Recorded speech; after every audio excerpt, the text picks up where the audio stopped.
ఈ పునరుద్ధానపు ఆరాధనలో దేవుని మందిరములో చేరినటువంటి మీ అందరికీ ప్రభు పేరట శుభాలు వందనాలు తెలియచేస్తా ఉన్నాను. అలాగే లైవ్లో ఆరాధనలో పాల్గొందినటువంటి ప్రతి ఒక్కరిని బట్టి కూడా నేను ప్రభువును స్తుతిస్తూ వారికి కూడా నేను శుభాలు తెలియచేస్తూ ఉన్నాను. ఆదికాండం 22వ అధ్యాయం 17వ వచన భాగాన్ని నేను చదువుతాను, మీరు గమనించండి. ఆదికాండం 22వ అధ్యాయం 17వ వచనం. నేను నిన్ను ఆశీర్వదించి ఆకాశ నక్షత్రముల వలెను సముద్ర తీరమందలి ఇసుక వలెను నీ సంతానమును నిశ్చయముగా విస్తరింపచేసేదను. నీ సంతతి వారు తమ శత్రువుల గవిని స్వాధీనపరుచుకుందురు. ఈ వాక్య భాగాన్ని ప్రభు మనందరి వినికిడిలో దీవించును గాక. అబ్రహామును గూర్చి దేవుడు పలికిన మాట, స్వతహాగా అబ్రహామును ఉద్దేశించి అబ్రహాముతో దేవుడు మాట్లాడుతూ అబ్రహాముతో పలికినటువంటి మాట, నేను నిన్ను ఆశీర్వదిస్తాను. ఎంతగా ఆశీర్వదిస్తానంటే ఆకాశ నక్షత్రముల వలె. ఎంతగా ఆశీర్వదిస్తాను అంటే సముద్ర తీరమందలి ఇసుక రేణువుల వలె నీ సంతానమును నేను విస్తరింపచేస్తాను. నీ సంతానాన్ని నేను విస్తరింపచేస్తాను. నీ సంతానపు వారు తమ శత్రువుల గవినిని స్వాధీనపరుచుకుంటారు.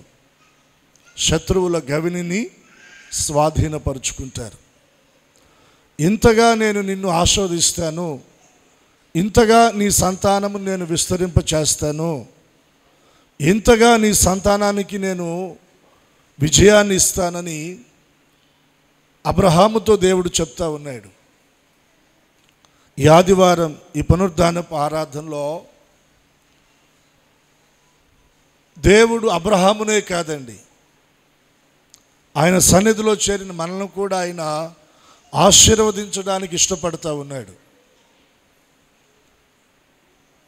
ఎంతగా అంటే ఆకాశ నక్షత్రముల వలె సముద్ర తీరమందలి ఇసుక వలె మన సంతానమును విస్తరింపచేసి మన శత్రువుల గవిని మనం స్వాధీనపరుచుకునేటట్లుగా ఒక గొప్ప విజయాన్ని, జయ జీవితాన్ని మనకి ఇవ్వడానికి దేవుడు ఇష్టపడతా ఉన్నాడు. అయితే ఇక్కడ మనం గమనించవలసిన ఒక విషయం ఏంటంటే, దేవుని ద్వారా మనము ఆశీర్వదించబడడానికి, దేవుడు మనలను ఆశీర్వదించడానికి ముందు మన జీవితాల్లో దేవుడు కొన్ని టెస్టులు పెడతాడు. వాటిలో మనం పాస్ అవ్వాలి. అబ్రహాముతో దేవుడు ఈ మాట చెప్పేదానికి ముందుగా ఈ అధ్యాయం ప్రారంభ వచనంలో మనం గమనిస్తాం. మీరు బైబిల్ తెరిచి చూడండి. 22వ అధ్యాయం 1వ వచనంలో ఉన్న మాటలు. ఆ సంగతులు జరిగిన తరువాత దేవుడు అబ్రహామును పరిశోధించెను.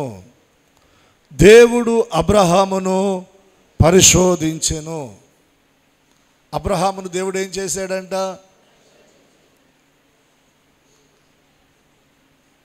దేవుడు అబ్రహామును పరీక్షించెను, దేవుడు అబ్రహామును పరిశోధించెను. ఎట్లనగా అనే మాట కూడా మనం అక్కడ చూస్తాం. ఎట్లనగా దేవుడు పరీక్షిస్తాడు, పరిశోధిస్తాడు. అపవాది మనలను శోధిస్తాడు. ఈ రెండు మాటలకు ఉన్న వ్యత్యాసాన్ని కూడా ఎప్పటికీ మనం మర్చిపోకూడదండి. సైతాను మన జీవితాలను శోధిస్తాడు. ఎందుకు శోధిస్తాడంటే వాడు మనల్ని పాడు చేయడానికి, విశ్వాసములో నుండి మనల్ని తొలగించడానికి, మనల్ని భక్తిహీనులుగా చేయడానికి,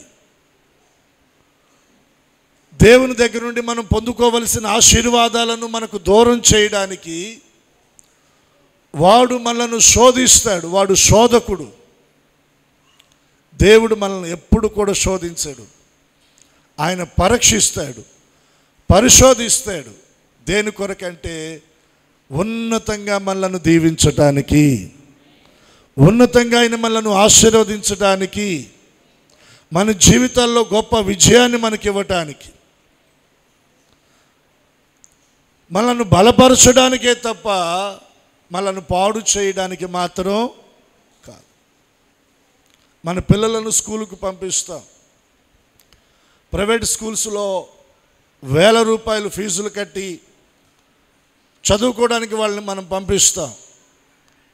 సంవత్సరం అంతా చదివిన తర్వాత పిల్లలకి ఏం పెడతారు? స్కూల్ వారు పరీక్షలు పెడతారు. తల్లిదండ్రులంగా మన పిల్లల విషయమై ఆ పరీక్షల టైంలో వారు ఆ పరీక్షలను బట్టి కాస్తంత ఒత్తిడికి గురవుతారు, ప్రెషర్కి గురవుతారు. అంత మాత్రాన మనం వెళ్ళి స్కూల్ యాజమాన్యం మీద గొడవాడతామా? ఇన్ని వేల రూపాయలు మేము ఫీజులుగా మీకు కడుతున్నాం, మీరు ఈ పరీక్షలు పెట్టారు, ఈ పరీక్షల వలన మా పిల్లలు ఒత్తిడికి గురవుతున్నారు, ప్రెషర్కి గురవుతున్నారని మనం పోట్లాడతామా? ఆ పరీక్షలు మనం కూడా అంగీకరిస్తాం. దేని కొరకు? ఆ పరీక్షల ద్వారానే వారి ఉత్తీర్ణత ఏంటో తెలుస్తుంది, వారి సామర్థ్యం ఏంటో తెలుస్తుంది. దాన్ని బట్టి వారు నెక్స్ట్ క్లాసులకు వెళ్ళడానికి అర్హులా కాదా అన్నది అర్థమైపోతుంది. ఈ విషయాన్ని మీరు గమనించాలి. అలాగే దేవుడు కూడా మనలో ఉన్న సామర్థ్యాన్ని,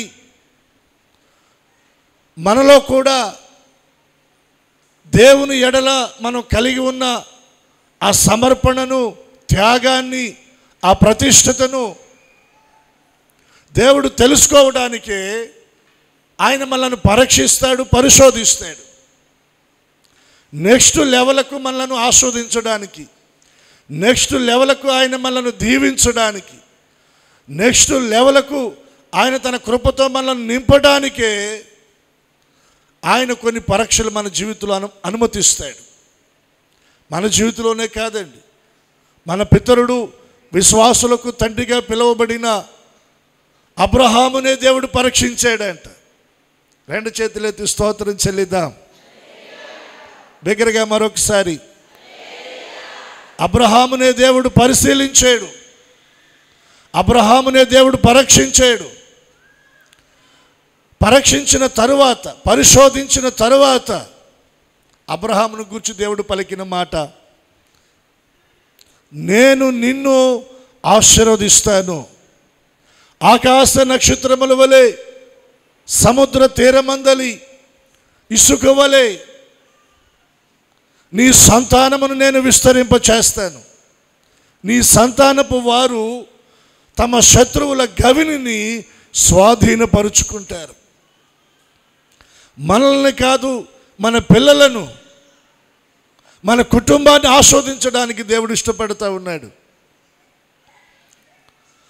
మనల్ని ఆశీర్వదించడానికి ముందు ఆయన మనల్ని పరీక్షిస్తాడు, పరిశీలన చేస్తాడు, ఆయన మనల్ని పరిశోధిస్తాడు. ఆ పరీక్షలో మనం ఏమవ్వాలంటే పాస్ అవ్వాలి. దేవునికి స్తోత్రం చెల్లిద్దామా? ఎట్లనగా అబ్రహామును దేవుడు పరిశోధించాడు. ఎట్లనగా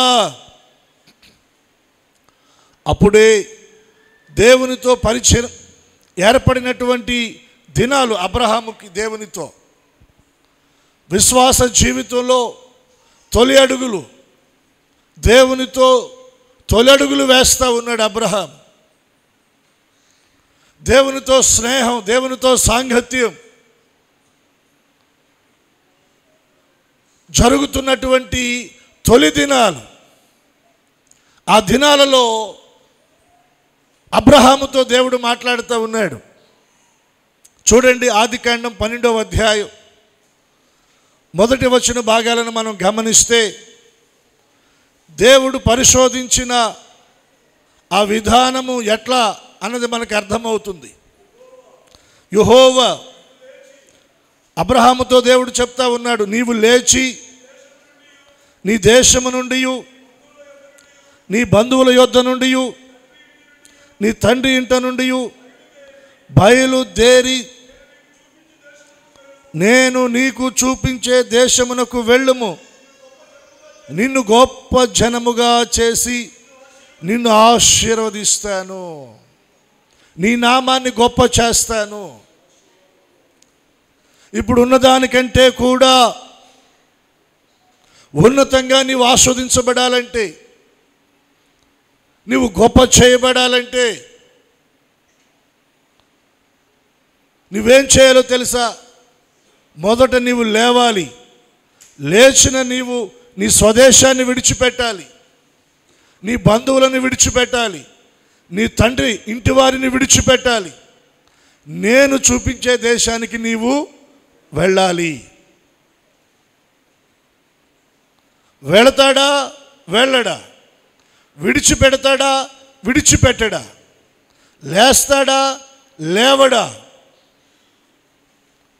ఒక ఎగ్జామ్, ఒక పరీక్ష, ఒక పరిశోధన అబ్రహాం ముందు కనబడతా ఉంది. ఎవరు పరిశోధిస్తున్నారు? దేవుడు పరిశోధిస్తూ ఉన్నాడు. దేవుడు పరీక్షిస్తూ ఉన్నాడు అబ్రహాముని. అబ్రహామా, నువ్వు లేవాలి, నీ స్వదేశాన్ని విడిచిపెట్టాలి, నీ బంధువులను విడిచిపెట్టాలి, నీ తండ్రి ఇంటిని విడిచిపెట్టాలి. మామూలు విషయమా చెప్పండి? స్వదేశాన్ని విడిచిపెట్టడం అంటే మామూలు విషయమా? బంధువులను విడిచిపెట్టడం అంటే మామూలు విషయమా? తండ్రి ఇంటిని విడిచిపెట్టడం అంటే మామూలు విషయమా?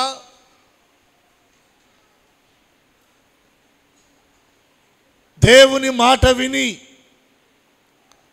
ఆయన వెంబడిస్తూ ఆయన చూపించేటువంటి ఆ దేశానికి వెళ్ళడానికి, అడుగులు వేయడానికి మొదట అబ్రహాము ఏం చేయాలంటే త్యాగం చేయాలి. ఏం చేయాలి చెప్పండి? త్యాగం చేయాలి. దేవుని నమ్ముకోవటం, రక్షణ పొందటం, ఆయన్ని వెంబడించటం అనేది అంత తేలికేం కాదండి. దానిలో దేవుడు మనలో త్యాగాన్ని చూస్తూ ఉన్నాడు. ఏంటి ఆ త్యాగం అంటే, మన జీవితంలో కొన్ని విడిచిపెట్టవలసిన వాటిని మనం విడిచిపెడతామా లేదా అని దేవుడు మనల్ని పరీక్షిస్తాడు. అర్థమైతే ఒకసారి స్తోత్రం చెప్పండి. అబ్రహామును దేవుడు పరిశోధించాడు. ఎట్లనగా అబ్రహాముతో అంటున్నాడు, నువ్వు లేచి నీ స్వదేశాన్ని విడిచిపెట్టయ్యా, నీ బంధువులను విడిచిపెట్టయ్యా, నీ తండ్రి ఇంటిని విడిచిపెట్టయ్యా, నేను చూపెట్టే దేశానికి నీవు అడుగులు. అబ్రహాం మారు మాట మాట్లాడలా. తన భార్యను తీసుకొని, తను కలిగిన సంపద తీసుకొని, పనివారు పశువులు తీసుకొని వెంటనే దేవుడు చూపెట్టిన ప్రదేశానికి అబ్రహాము బయలుదేరాడు. బయలుదేరాడా? అక్కడే ఉన్నాడా? కొద్ది గడువు అడిగాడా?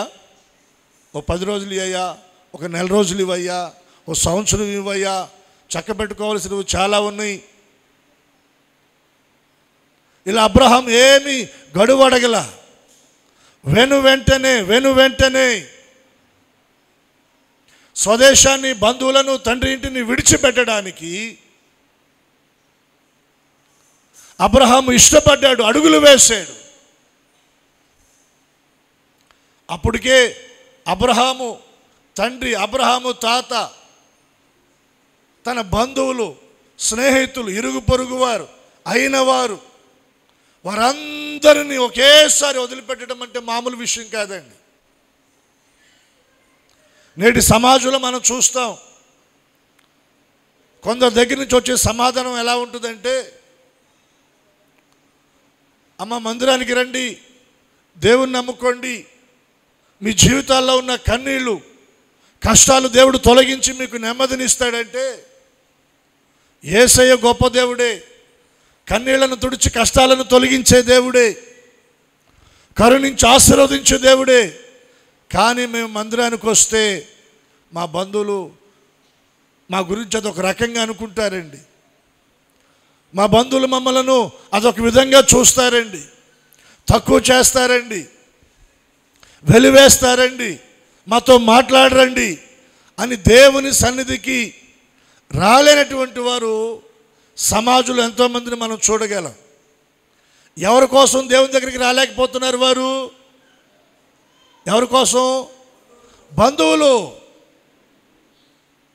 బంధువులను బట్టి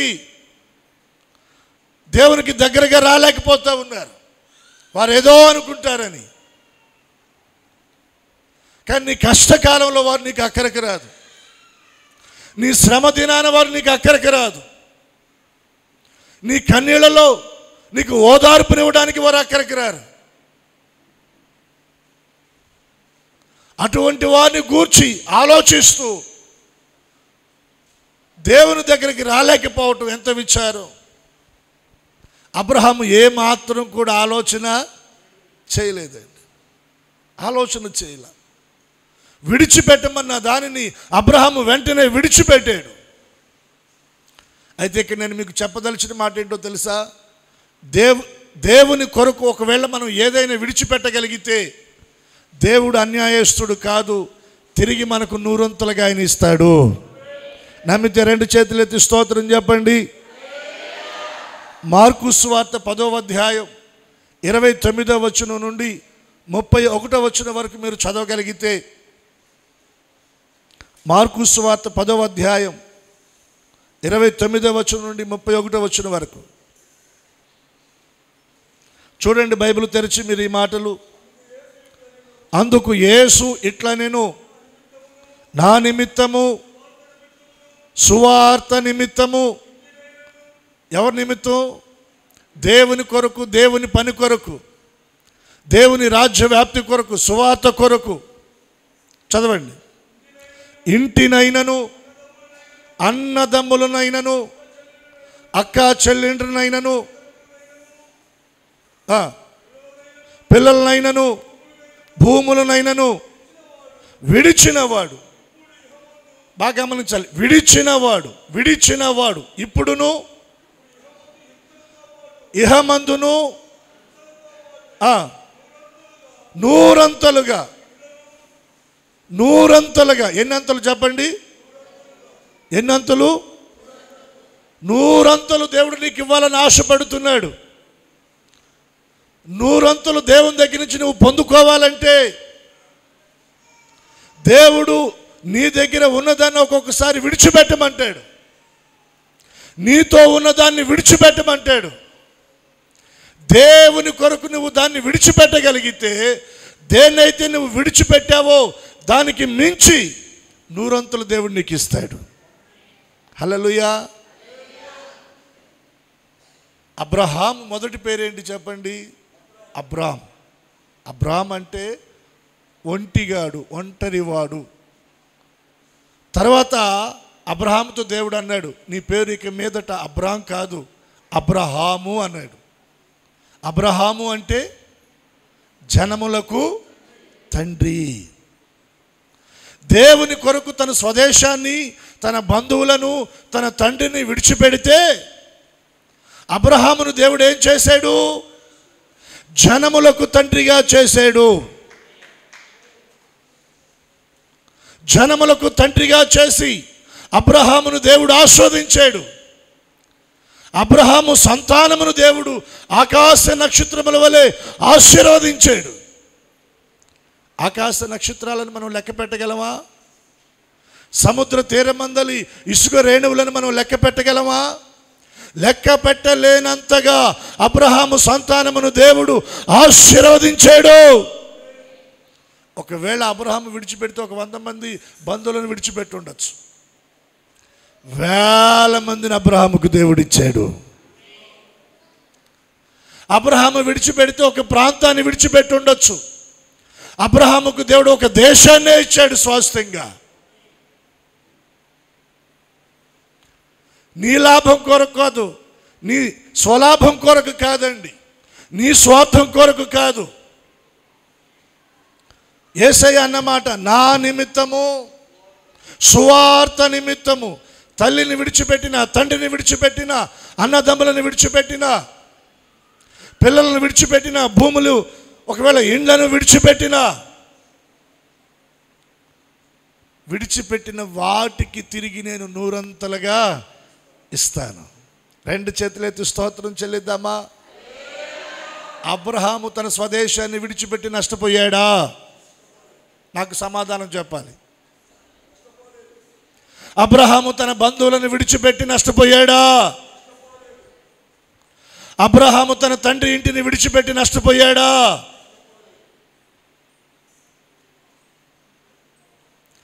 దేవుని కొరకు ఒకవేళ ఏదైనా నువ్వు విడిచిపెట్టవలసి వస్తే, విడిచిపెడితే దేవుడు నీ జీవితంలో అన్యాయము చేయడు. విడిచిపెడతావా లేదా అని దేవుడు అక్కడ నిన్ను టెస్ట్ చేస్తున్నాడు. నా దేవుని కొరకు దీన్ని నేను విడిచిపెడతాను అని నీవు ఒక తీర్మానం చేయగలిగితే, తీర్మానంతో అడుగులు వేయగలిగితే, దేవుడు నీవు విడిచిపెట్టిన దానికి మించి నూరంతులుగా ఆయన నీకు ఇస్తాడు. ఆయన నిన్ను ఆశీర్వదిస్తాడు, నీ సంతానమును ఆస్వాదిస్తాడు. దేవుడు విడిచిపెట్టమన్న దాన్ని విడిచిపెట్టడం మనకు చేతవ్వాలి. దేవుడు విడిచిపెట్టమన్న దాన్ని విడిచిపెట్టడానికి కావలసిన ఆ త్యాగం మనలో ఉండాలి.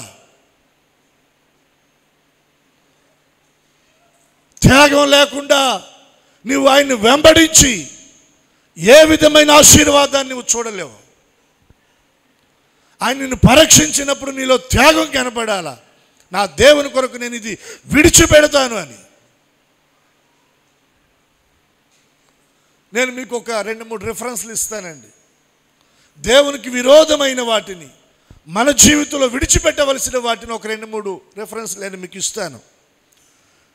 హెబ్రీ పత్రిక 11వ అధ్యాయం 27వ వచనాన్ని మనం గమనిస్తే, మోషే ఐగుప్తుని విడిచిపెట్టాడంట. మోషే దేన్ని విడిచిపెట్టాడు చెప్పండి? అందరూ చెప్పాలి. దేన్ని విడిచిపెట్టాడు? ఐగుప్తు అనగా దాసత్వం, బానిస సంఖ్యలు. ఐగుప్తు అనగా దాసత్వం, ఇనుప సంఖ్యలు. ఐగుప్తు అనగా చీకటి, చీకటి కార్యాలు.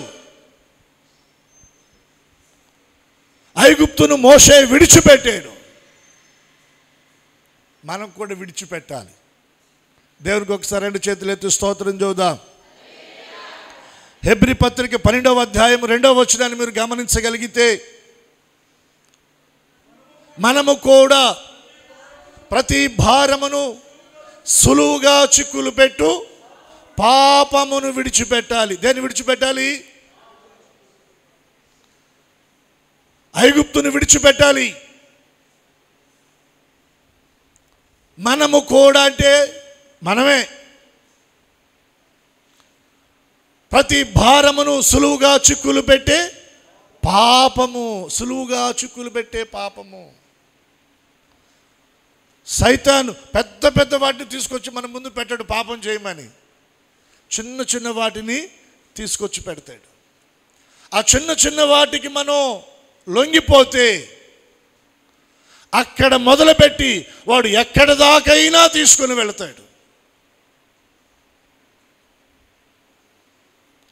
మన జీవితాల్లో ఒక్కొక్కసారి జరిగిన కొన్ని పొరపాట్లు కానివ్వండి, తొట్టిపాట్లు కానివ్వండి, లేదా మన బలహీనతలు కానివ్వండి, వాటిలో మనల్ని మనం ఏదో కాస్తంత కప్పిపెట్టుకోవడానికి, మంచివాళ్ళమని కనపరుచుకోవడానికో ఏదైనా ఒక అబద్ధం ఆడితే ఆ ఒక్క అబద్ధంతో ఆగిపోద్ది. అది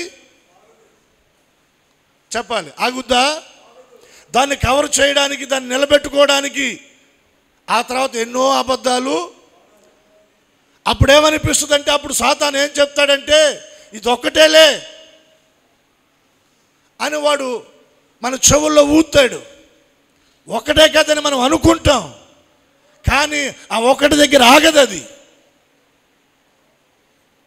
ఆ తర్వాత దాన్ని బలపరచడానికి, దాన్ని నిలబెట్టడానికి ఎన్నో అబద్ధాలు మనం వాడతాం. అటువంటి సులువుగా చిక్కులు పెట్టే పాపాలు మన జీవితంలో మనం ఏం చేయాలంటే విడిచిపెట్టాలి.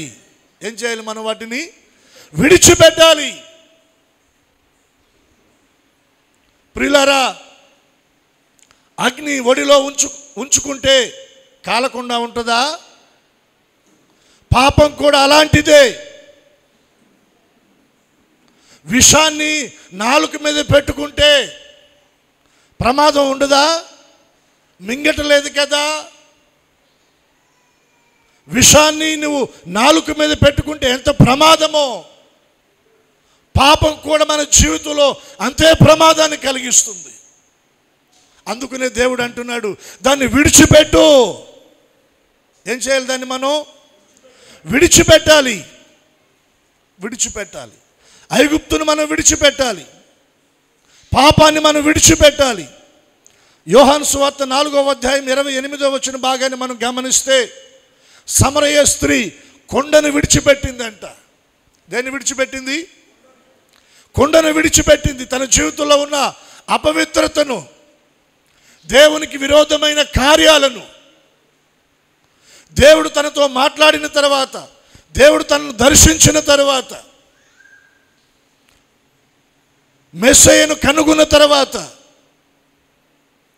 జీవజలపు ఊటైన యేసును తన జీవితంలోనికి ఆహ్వానించిన తరువాత, తన ఆత్మీయ దాహాన్ని తీర్చగలిగిన దేవుడు తన జీవితంలోకి వచ్చిన తరువాత,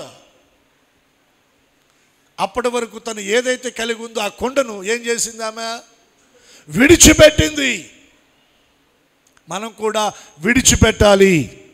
దేవునికి ఒకసారి 2 చేతులు ఎత్తి స్తోత్రం చెల్లిద్దాం. బిగ్గరగా చెప్దామా?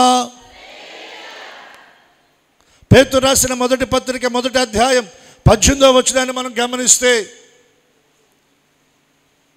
దైవజనుడు అంటున్నాడు అక్కడ, పితృ పారంపర్యమైన వ్యర్థమైనటువంటి ప్రవర్తనను విడిచిపెట్టండి అంటున్నాడు. ఏ ప్రవర్తన ఇది? సత్య ప్రవర్తన కాదండి. వాక్యానికి అనుకూలంగా ఉన్న ప్రవర్తన కాదది. ఏ ప్రవర్తన? వ్యర్థ ప్రవర్తన. వ్యర్థమైనటువంటి దానిని మీ జీవితంలో నుండి మీరు విడిచిపెట్టండి.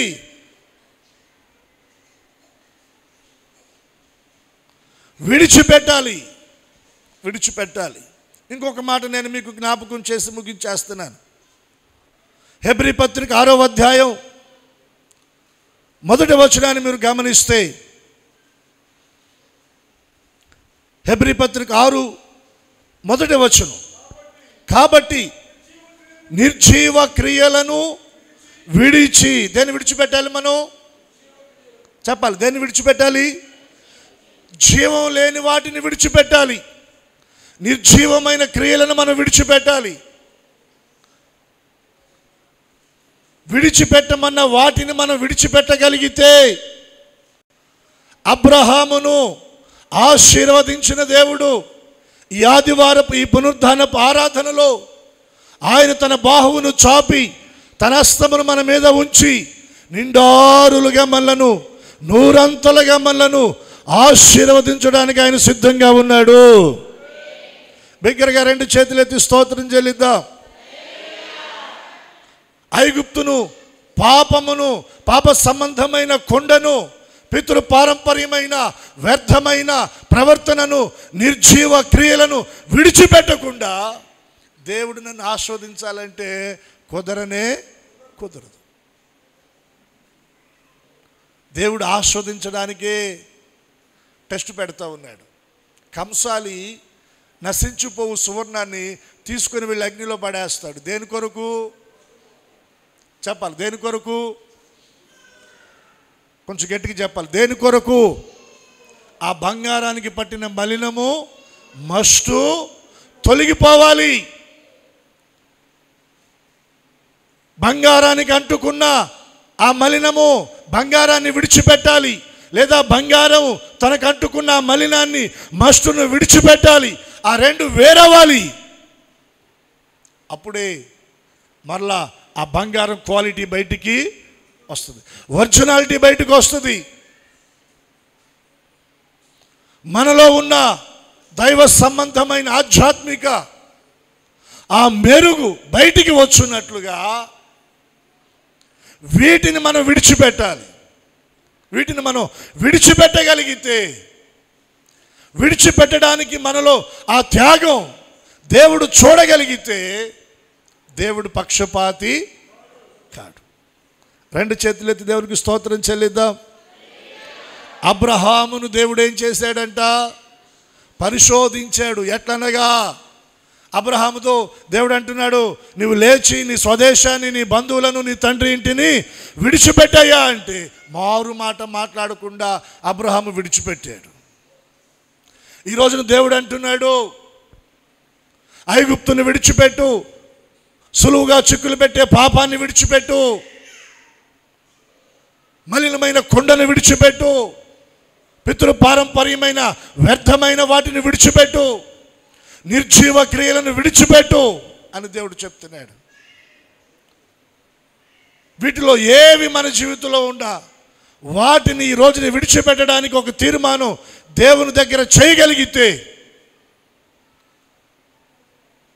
నీ ఊహకు మించి, నీ ఆలోచనకు మించి దేవుడు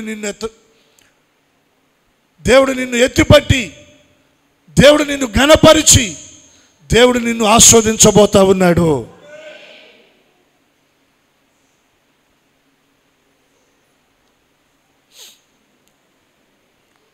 ఓ తల్లి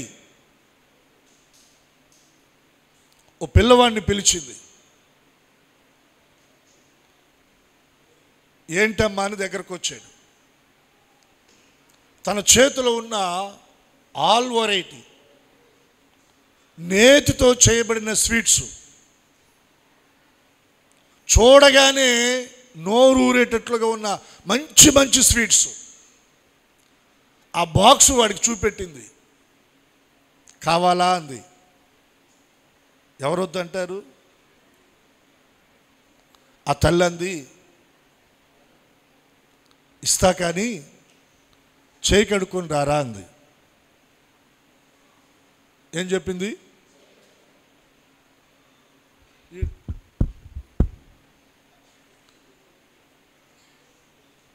ఆహా కుదరదు, చేయి కడుక్కొని రా.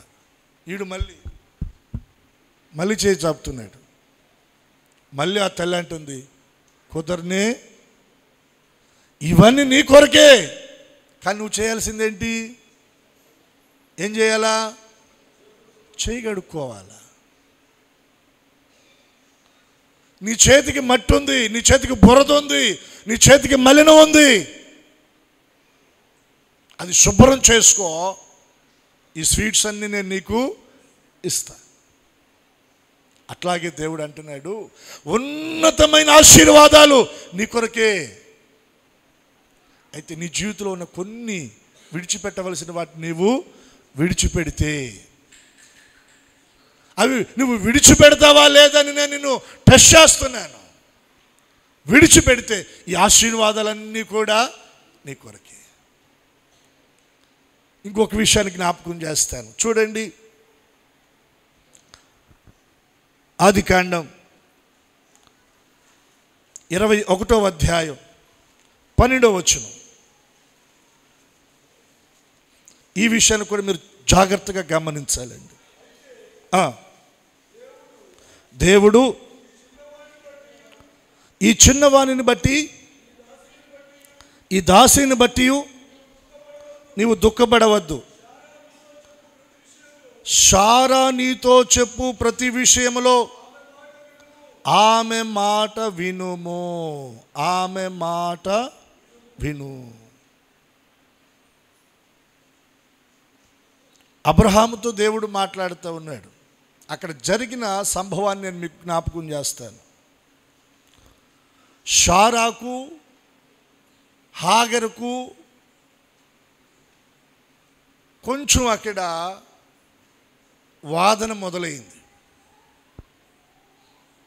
శారా హాగరు దాసి. హాగరుకు పుట్టిన కుమారుడు ఇష్మాయేల్. వారిద్దరిని ఇంట్లో నుంచి పంపించేదానికి ప్రయత్నం చేస్తూ ఉంది శారా. అక్కడ అబ్రహాం కూడా ఉన్నాడు. కానీ అబ్రహాం ఏం మాట్లాడాల, మౌనంగా ఉన్నాడు. అబ్రహాం మౌనంగా ఉన్నాడు. దేవుడు చూస్తున్నాడు. ఒకవేళ శారా వైపున అబ్రహాము వకీలు పుచ్చుకొని దాసి అయిన హాగరు కుమారుడైన ఇష్మాయేలును ఇంట్లో నుంచి పంపిస్తాడా లేదా అని ఎంతసేపటికి మౌనంగానే ఉన్నాడు, కానీ మాట్లాడలే. దానికి కారణం ఏంటంటే దాసి అయిన హాగర్ మీద కానివ్వండి, హాగర్ మీద కాకపోయింది, హాగరుకు పుట్టిన ఇష్మాయేలు మీద ఏదో ఒక ఆశ అబ్రహాము గుండెల్లో ఉంది. దానిని బట్టి ఏం మాట్లాడకుండా మౌనంగా ఉన్నాడు. మౌనంగా ఉన్న అబ్రహాముతో దేవుడు పూచి తీసుకొని మాట్లాడుతున్నాడు. ఏమంటున్నాడు? ఈ దాసి అయిన హాగర్ను బట్టి కానీ, హాగర్ కుమారుడైన ఇష్మాయేలును బట్టి కానీ నువ్వు దుఃఖపడదు. ఈ విషయంలో నీవు నీ భార్య అయిన శారా చెప్పే ప్రతి మాట నీవు వినాలి. ఎవరి వైపుకి వచ్చాడు దేవుడు? చెప్పాలి. ఎవరి వైపుకి వచ్చాడు దేవుడు? శారమ్మ వైపుకి వచ్చాడు. వాస్తవానికి శారా మాట అబ్రహాం ముందుగానే వినాల్సింది. వినకపోవడానికి కారణం ఏంటంటే ఇష్మాయేలు మీద ఏదో ఒక ప్రేమ అబ్రహాము గుండెల్లో ఉంది. దాన్ని బట్టి మౌనంగా ఉన్నాడు. మౌనంగా ఉన్న అబ్రహాముతో దేవుడు మాట్లాడుతున్నాడు. నీ భార్య అయిన శారా మాట విను. మీరు ఇక్కడ ఆలోచన చేయాలి. ఇష్మాయేలు మీద అంత ప్రేమ, లేకపోతే ఏదైనా ఒక ప్రీతి ఉందని మనం ఖచ్చితంగా ఎలా చెప్పగలం పాస్టర్ గారు అని? కొంచెం మనం వాక్యాన్ని లోతుగా మనం అక్కడ సిచ్యువేషన్లు, అక్కడున్న పరిస్థితులు మనం లోతుగా అధ్యయనం చేస్తే అర్థమవుతాయి. మామూలుగా అర్థం కావు. ఎలా చెప్పగలరు, ఎలా చెప్పగలము అంటే దానికి ఒక రిఫరెన్స్ నేను మీకు చూపెడతాను. చూడండి, ఆదికాండం 17వ అధ్యాయం 18వ వచనం భాగం. 17వ అధ్యాయం 18వ వచనం. అబ్రహాము ఇష్మాయేలు నీ సన్నిధిని బ్రతుకును అనుగ్రహించుమని దేవునితో చెప్పగా, దేవుడు నీ భార్య అయిన శారా నిశ్చయముగా నీకు కుమారుని కనును, నీవు అతనికి ఇస్సాకును పేరు పెట్టుదువు. మీరు బాగా గమనించాలి. అబ్రహాము ఇష్మాయేలును గూర్చి దేవుని దగ్గర మనవి చేస్తూ ఉన్నాడు. నీ సన్నిధిని బ్రతుకను అనుగ్రహించుము. ఎవరిని గూర్చి?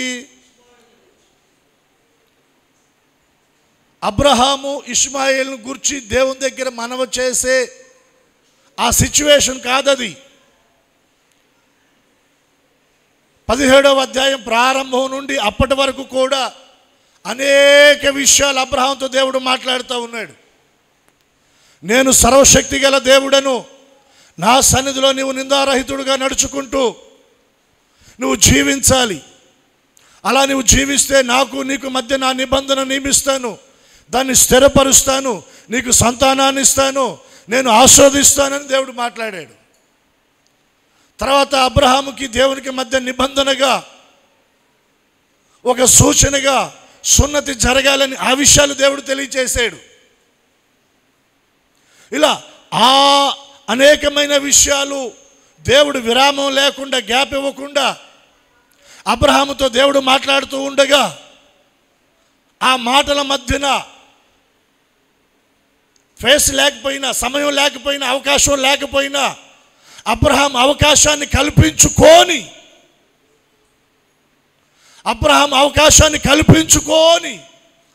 దేవుని దగ్గర మనవి చేస్తూ ఉన్నాడు, అయ్యా నువ్వు చెప్తున్నవన్నీ ఓకే, కానీ ఇష్మాయేలును కూడా నీ సన్నిధిని బ్రతకని అని మనవి చేస్తే దేవుడు వెంటనే స్పందించాడా?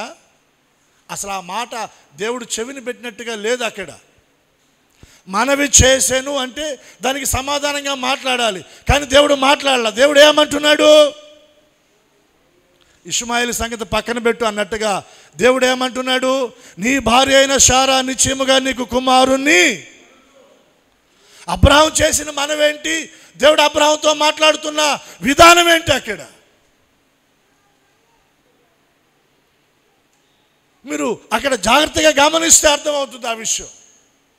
ఎప్పటికో చివరిలో అన్నాడు, ఇష్మాయేలు విషయంలో నువ్వు చేసిన మనవి ప్రకారంగా నేను అతను కూడా దీవిస్తాను, అతని సంగతి పక్కన పెట్టు, కానీ నీ భార్య అయిన శారా నీకు ఒక కుమారుని కంటుంది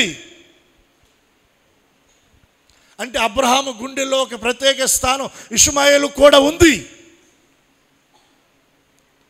ఇప్పుడు దేవుడు ఏమంటున్నాడంటే దానిని నువ్వేం చేయాలంటే వెళ్ళగొట్టాలి. ఏం చేయాలి? వెళ్ళగొట్టాలి. గలతీ పత్రిక 4వ అధ్యాయం చూడండి, దీనికి ఆన్సర్ మనకు దొరుకుతుంది. 4వ అధ్యాయం 23వ వచనాన్ని చదవండి. అయినను దాసి వలన పుట్టినవాడు శరీర ప్రకారం పుట్టిన. ఈ మాట మీరు బాగా మనసును పెట్టాలి, లేకపోతే మీకు అర్థం కాదు. అయినను దాసి వలన పుట్టినవాడు శరీర ప్రకారము పుట్టెను, స్వతంత్రాలి వలన పుట్టినవాడు వాగ్దానమును బట్టి పుట్టెను. హాగరు సంతానమైన ఇష్మాయేలు ఎలా పుట్టాడు? దాసి వలన పుట్టినవాడు. ఇష్మాయేలును గూర్చి దేవుని వాక్యం ఏమంటుంది? శరీర ప్రకారముగా పుట్టాడు. ఇష్మాయేలు ఎవరంటే శరీర ప్రకారంగా పుట్టినవాడు. స్వతంత్రాలు వలన అంటే శారాకు పుట్టిన ఇస్సాకు వాగ్దానము వలన పుట్టినవాడు. వాగ్దానము వలన పుట్టినవాడు. ఇష్మాయేలు శరీర ప్రకారంగా పుట్టినవాడు. శరీర ప్రకారంగా పుట్టిన ఇష్మాయేలు మీద అబ్రహాము గుండెలో ఏదో తెలియని ఒక మమకారం, ఒక ప్రీతి, ఒక ఇష్టం అబ్రహాము గుండెల్లో గూడు కట్టుకుంది. అందుకనే శారా దాసిని తన కుమారుని వెళ్ళగొడతా ఉంటుంటే అబ్రహాం ఏం మాట్లాడాల, మౌనంగా ఉన్నాడు. అందుకనే దేవుడు జోక్యం చేసుకొని అబ్రహాంతో మాట్లాడుతున్నాడు, అబ్రహామా నువ్వు నీ భార్య అయిన శారా మాట వినాలి, వినాలి, వినాలి, వినాల్సిందే అని దేవుడు ఖచ్చితంగా అబ్రహాంతో మాట్లాడాడండి. 4వ అధ్యాయం గలతీ పత్రిక మీకు ఇంకొక రిఫరెన్స్ చూడండి మీరు, 29వ వచనం. శరీరమును బట్టి పుట్టినవాడు ఆత్మను బట్టి పుట్టిన వారిని ఎలాగూ హింస పెట్టెనో ఇప్పుడును అలాగే జరుగుచున్నది. ఇందును గురించి లేఖనం ఏమి చెప్పుచున్నది? ఈ మాట నోట్ చేసుకోండి. లేఖనము ఏమి చెప్పుచున్నది? వాక్యం ఏం చెప్తుంది? దేవుడు ఏం చెప్తున్నాడు? క్వశ్చన్ మార్క్ ఉంది అక్కడ. దాసిని దాని కుమారుని వెళ్ళగొట్టు, దాసిని దాని కుమారుని వెళ్ళగొట్టు. శరీర ప్రకారంగా పుట్టినవాడు, శరీర ప్రకారంగా పుట్టినవాడు దాసి కుమారుడు. వాని మీద నీ గుండెల్లో మమకారం ఉండకూడదు, ప్రీతి ఉండకూడదు, దాన్ని వెళ్ళగొట్టాలి అని దేవుడు మాట్లాడాడు. మారు మాట మాట్లాడలా. వాస్తవానికి ఇష్మాయేలు అబ్రహాముకు పుట్టినవాడే, అబ్రహాముకు కుమారుడే, కానీ ఏమి లేదంటే వాగ్దానం లేదు. శరీర ప్రకారంగా పుట్టినవాడు. ఎక్కడో ఒక ప్రీతి, ఇష్టం, ఒక మమకారం ఉంది అబ్రహాం గుండెల్లో. కానీ దేవుడు అంటున్నాడు దాన్ని వెళ్ళగొట్టు అన్నాడు. మారు మాట మాట్లాడలేదండి. మీరు ఆదికాండంలో 21వ అధ్యాయంలో మీరు చూస్తే తెల్లవారగానే అబ్రహాం ఏం చేశాడో తెలుసా? దాసి అయిన హాగర్ని, ఆమె కుమార్తె అయిన ఇష్మాయేలును తీసుకొని నేల తిత్తు ఒకటిచ్చి కాస్తంత ఆహారం ఇచ్చి వాళ్ళని ఏం చేశాడు? పంపివేశాడు. ఇంత నుండి పంపివేశాడు. అంటే దాసిని, దాని కుమారుణ్ణి అబ్రహాం ఏం చేశాడు? వెళ్ళగొట్టాడు. ఇది మామూలు విషయం కాదండి, మామూలు విషయం కాదు ఇది. దాసిని, దాని కుమారుని వెళ్ళగొట్టాడు. దానికి కారణం దేవుడు మాట్లాడాడు. దేవుడు ఏం చెప్పాడు? నీ భార్య అయిన శారా మాట విను, దుఃఖపడద్దు, బాధపడలా, దుఃఖపడలా. దేవుని మాటకు విధేయుడై దాసిని, దాని కుమారుణ్ణి. ఈ ఇష్మాయేల్ గురించి మనం చదువుకున్న మాట ఏంటంటే అతడు శరీర ప్రకారంగా పుట్టినవాడు. శరీర ప్రకారంగా పుట్టిన వాని క్రియలు, శరీర కార్యాలు ఏంటో గలతీ పత్రిక 5వ అధ్యాయం మనం 19వ వచనంలో మనం చూస్తామండి.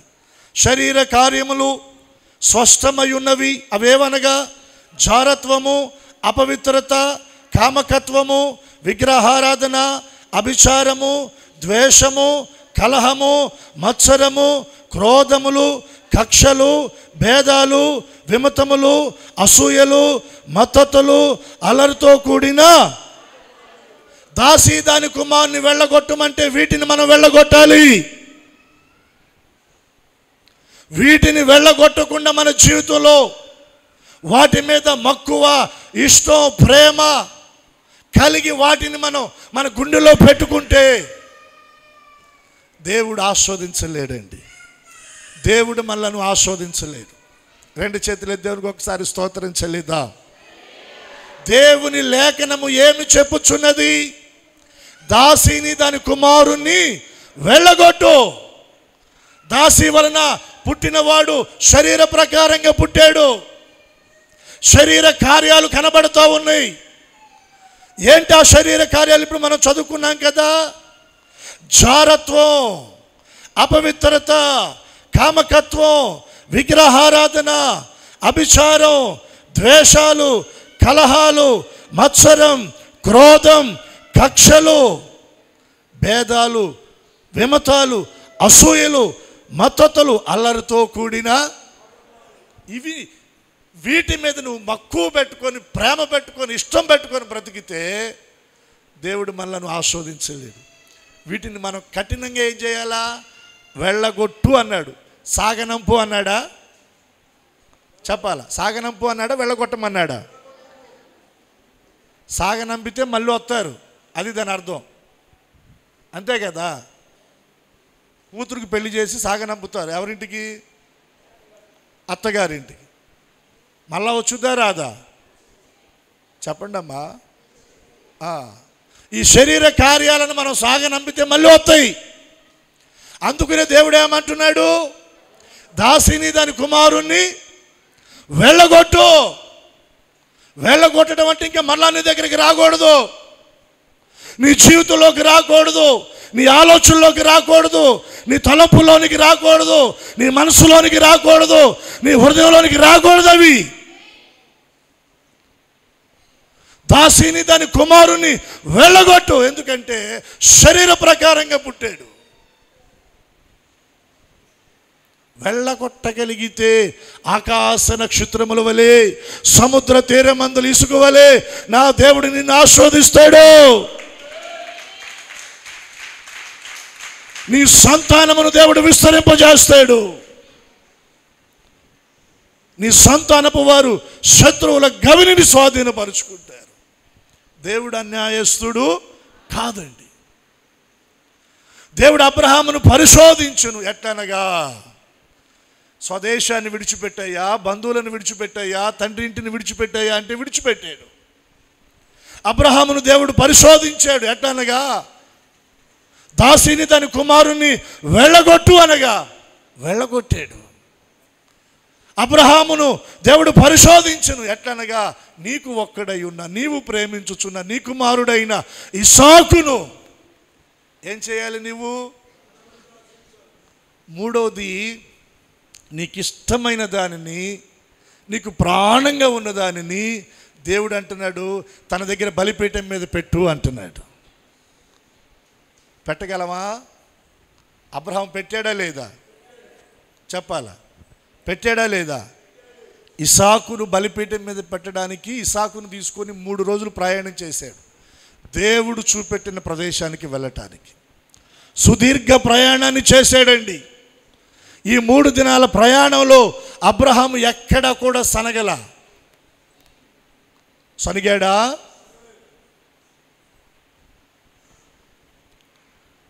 ఎందుకు అంత సుదీర్ఘ ప్రయాణంలో, అంత దూరములో దేవుడు ఆ స్థలాన్ని ఏర్పాటు చేశాడు? ఈ 3 దినాల అబ్రహామును దేవుడు పరీక్షిస్తున్నాడు. ఇస్సాకును తీసుకొని అబ్రహాము ప్రయాణం చేస్తూ ఉన్నాడు కదా. ఇస్సాకును చూచినప్పుడు తన మీద ఉన్న ప్రేమను బట్టి, ఇష్టాన్ని బట్టి, ప్రాణంగా చూసుకుంటున్న ఇస్సాకును బట్టి ఒకవేళ దేవుడు ఇలా కోరుకున్నాడేంటి అని ఎక్కడన్నా తన మనసులో, ఆలోచనలో, అంతరంగములో కాస్తంత సనుగుడు కనబడుతుందేమోనని అబ్రహామును పరీక్షించడానికి 3 దినాలు నడిపించాడు. 3 దినాలు ఎక్కడ కూడా అబ్రహాము దేవునికి విరోధంగా ఎక్కడ కూడా మాట్లాడలేదు. కాస్తంత ఇబ్బంది, కాస్తంత ఇరుకు, కాస్తంత కష్టం, కాస్తంత అనారోగ్య పరిస్థితులు వస్తే ఏం దేవుడు అన్న మాటలు మన నోట రావటం లేదా?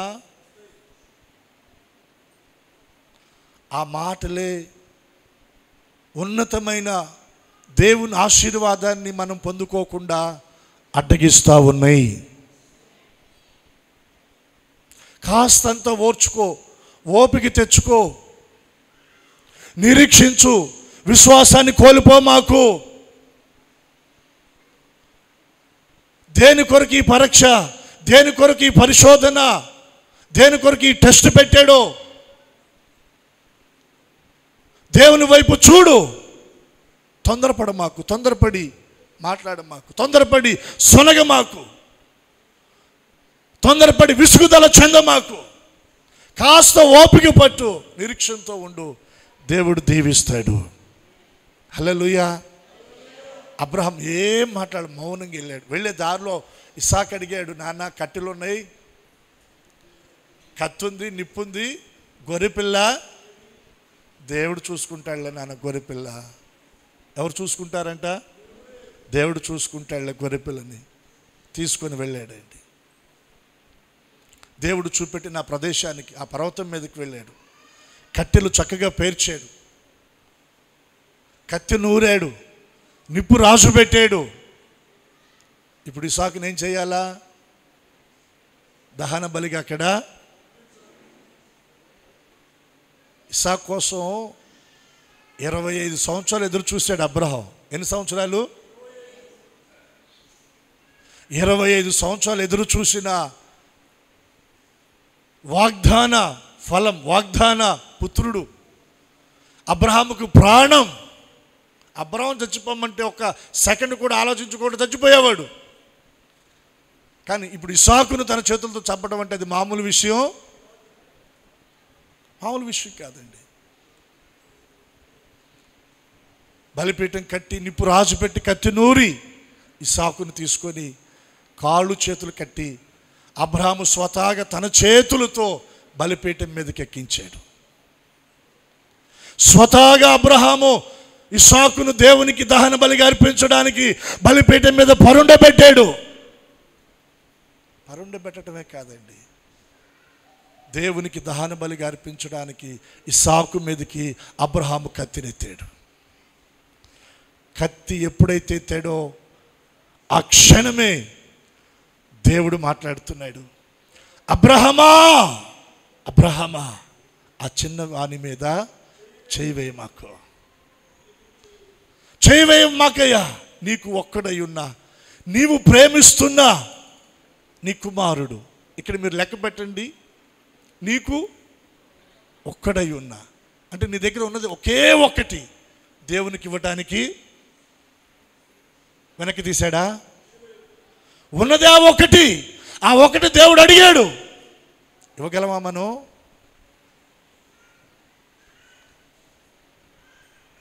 నువ్వు ప్రేమిస్తున్నావు, దాని మీద నువ్వు ప్రాణం అంతా పెట్టుకున్నావు, దాన్నే దేవుడు అడిగాడు, ఇవ్వగలవా దేవునికి?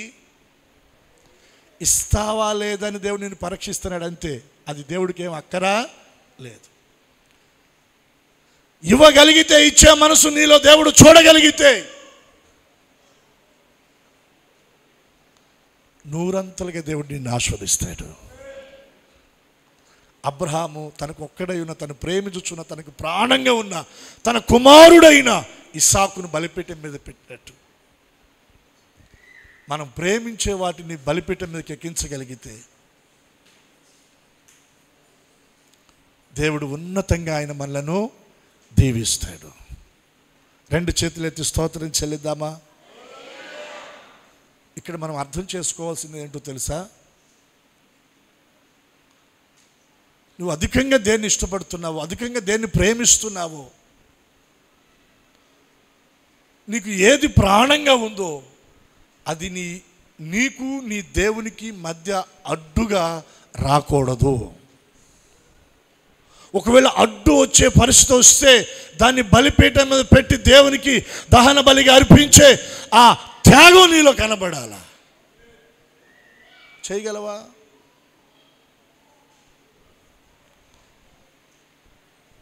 అదేనండి పరీక్ష అంటే. అదే పరీక్ష.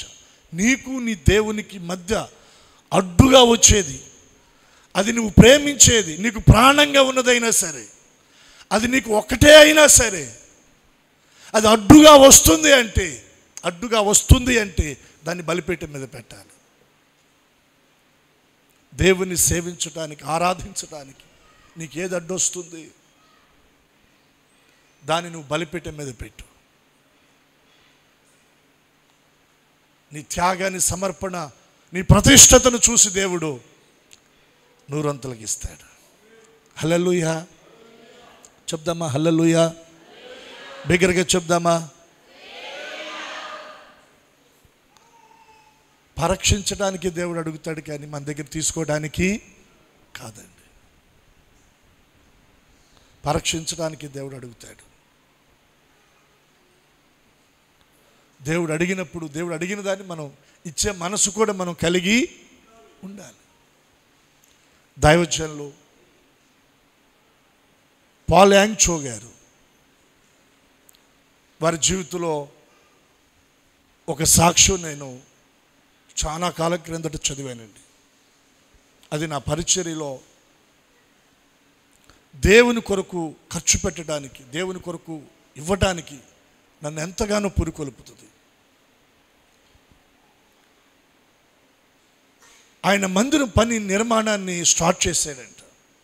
చర్చిలో అనౌన్స్మెంట్ చేశాడు, మందిరం మనం నిర్మించుకుందాం, ప్రభువుని ఆరాధించడానికి ఒక పెద్ద మందిరాన్ని మనం కడదాం అని. అరాకొరగా అందరూ స్పందించారు. పని ప్రారంభించబడింది కానీ ముందుకు కొనసాగించబడటంలా. ప్రార్థన చేస్తూ ఉన్నాడు, ప్రభా పని ఆగిపోయింది, ఆర్థిక వనరులు కావాలి అని. దేవుడు ఒక రోజున తను ప్రార్థన చేసుకుంటా ఉంటుంటే దేవుడు మాట్లాడాడంట, ఈ మందిర నిర్మాణ పని కొరకు మొదటగా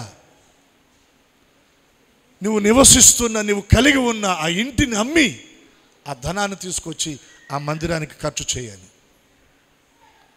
షాక్ అయిపోయాడంట. ప్రభువా ఎస్ అని దేవుడు రూఢిగా మాట్లాడాడంట. ప్రార్థనలో దేవుని దగ్గర చెప్పాడంట, ప్రభా అది నా పేరు మీద లేదు, అది నా భార్య పేరు మీద ఉంది, తను ఒప్పుకోవాలి కదా, అదంతా నాకు తెలియదు అన్నాడంట దేవుడు. ఇప్పుడు ఎవరిని ఒప్పించాలా? ఎవరిని ఒప్పించాలి చెప్పండి? భార్యను ఒప్పించాలి.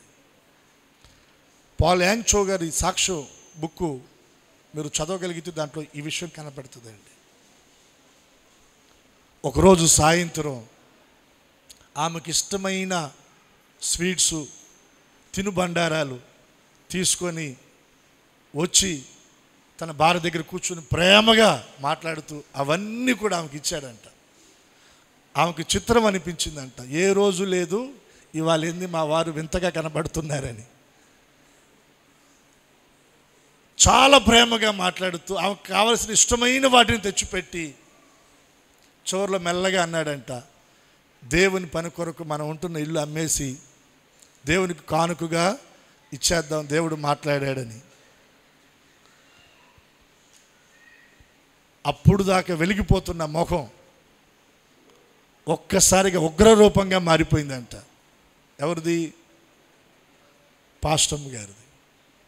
చాలా సీరియస్గా, అది నాది, నా పుట్టింటిది, అమ్మటానికి నీకు రైట్స్ లేవు, నీకు రైట్స్ లేవు.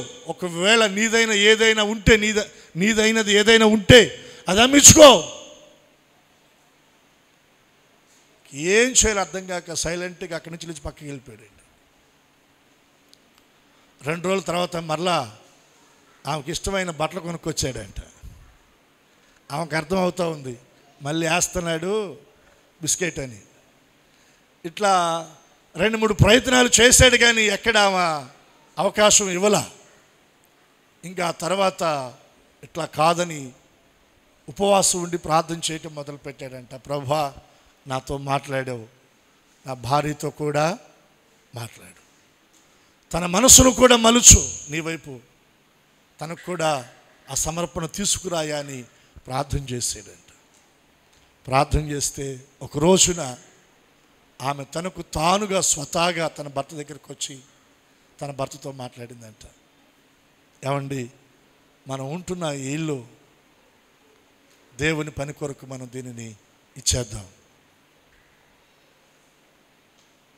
సంతోషం లేదా?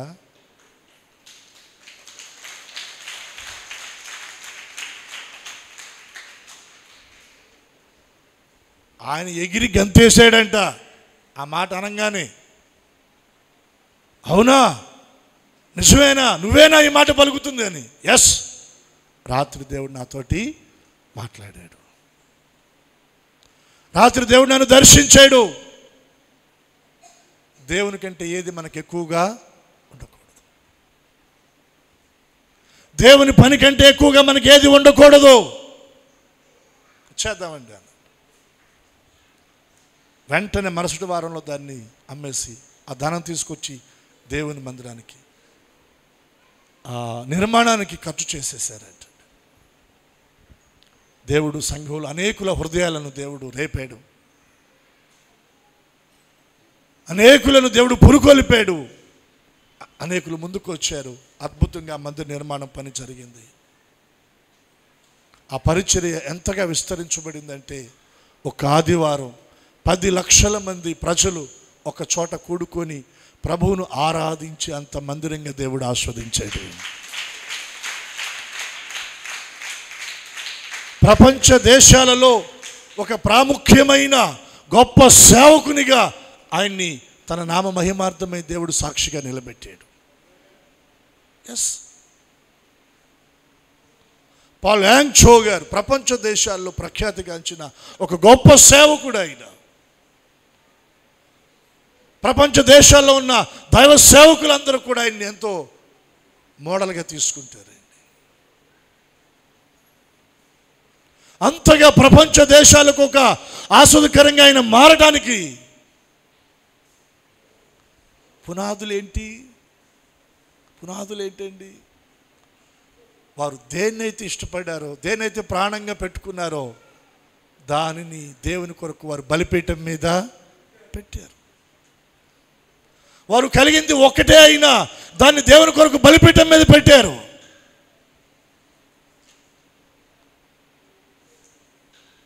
మనం కూడా బలిపీఠం మీద పెట్టగలిగితే మన దగ్గర కలిగిన దాన్ని దేవుడు దీవిస్తాడు. చిన్న పిల్లవాని దగ్గర ఉన్న 5 రొట్టెలు 2 చేపలు ఎక్కడికి వచ్చినాయి చెప్పండి? యేసయ్య చేతిలోకి. వేల మందికి ఆశ్వాదకరంగా మారిపోయింది. నీ దగ్గర ఉన్నది అది ఒకటైనా దేవుని కొరకు దాన్ని బలిపీఠం మీద పెట్టగలిగితే దేవుడు ఆస్వాదిస్తాడండి. దేవుడు ఆస్వాదిస్తాడు. బలిపీఠం మీద పెట్టిన తర్వాత దేవుడు మాట్లాడాడు, నేను నిన్ను ఆశీర్వదించి ఆకాశ నక్షత్రముల వలెను, చెప్పండి, సముద్ర తీరమందలి ఇసుక వలెను నేను ఆస్వాదిస్తాను. నీ సంతానాన్ని విస్తరింపచేస్తాను. నీ సంతానపు వారు తమ శత్రువుల గవిని స్వాధీనపరుచుకుంటారు. నీ పిల్లలకు విజయాన్ని ఇస్తాను, జయాన్ని ఇస్తాను. నీ పిల్లలను విస్తరింపజేస్తాను. సరిహద్దులు విశాలపరచబడతాయి. ఎప్పుడు? బలిపీఠం మీద పెట్టినప్పుడు. దేవునికి స్తోత్ర. ఎప్పుడు? దాసిని దాని కుమారుని వెళ్ళగొట్టినప్పుడు. ఎప్పుడు? మనం విడిచిపెట్టవలసిన వాటిని విడిచిపెట్టినప్పుడు. ఆ అనుభవాల్లో మనము దేవుని కృపతో నడిపించబడి అబ్రహాం ఆశీర్వాదానికి మనం కూడా వారసులం అవుదుముగాక. దేవుడి మాటలు మనందరి వినికిడిలో దీవించునుగాక.